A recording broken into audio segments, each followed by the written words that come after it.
A proxy service is a server that acts on behalf of a client in order to access another service.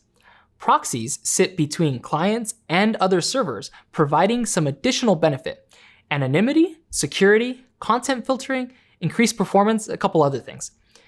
If any part of this sounds familiar, that's good. We've already covered some specific examples of proxies, like gateway routers. You don't hear them referred to this way, but a gateway definitely meets the definition of what a proxy is and how it works.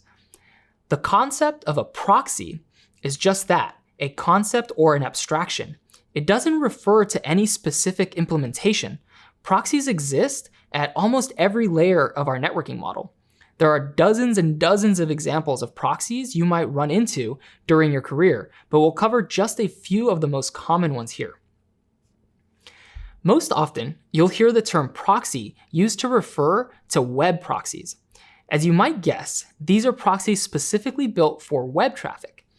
A web proxy can serve lots of purposes.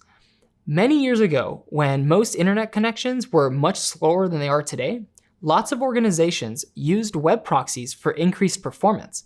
Using a web proxy, an organization would direct all web traffic through it, allowing the proxy server itself to actually retrieve the web page data from the internet. It would then cache this data. This way, if someone else requested the same web page, it could just return the cached data instead of having to retrieve the fresh copy every time. This kind of proxy is pretty old, and you won't often find them in use today. Why? Well, for one thing, most organizations now have connections fast enough that caching individual web pages doesn't provide much benefit. Also, the web has become much more dynamic. Going to www.twitter.com is going to look different to every person with their own Twitter account, so caching this data wouldn't do much good. A more common use of a web proxy today might be to prevent someone from accessing sites like Twitter entirely. A company might decide that accessing Twitter during work hours reduces productivity. By using a web proxy, they can direct all web traffic to it, allow the proxy to inspect what data is being requested, and then allow or deny this request depending on what site is being accessed. Another example of a proxy is a reverse proxy. A reverse proxy is a service that might appear to be a single server to external clients, but actually represents many servers living behind it. A good example of this is how lots of popular websites are architected today. Very popular websites like Twitter receive so much traffic that there's no way a single web server could possibly handle all of it. A website that popular might need many, many web servers in order to keep up with processing all incoming requests. A reverse proxy in this situation could act as a single front end for many web servers living behind it. From the client's perspective, it looks like they're all connected to the same server.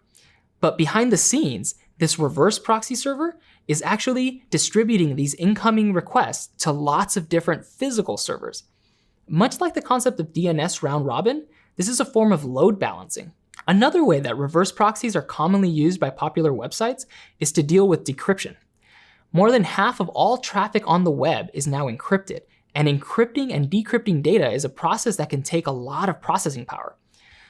Reverse proxies are now implemented in order to use hardware built specifically for cryptography to perform the encryption and decryption work so that the web servers are free to just serve content. Proxies come in many other flavors, way too many for us to cover them all here. But the most important takeaway is that proxies are any server that act as an intermediary between a client and another server. Good job. We covered a lot.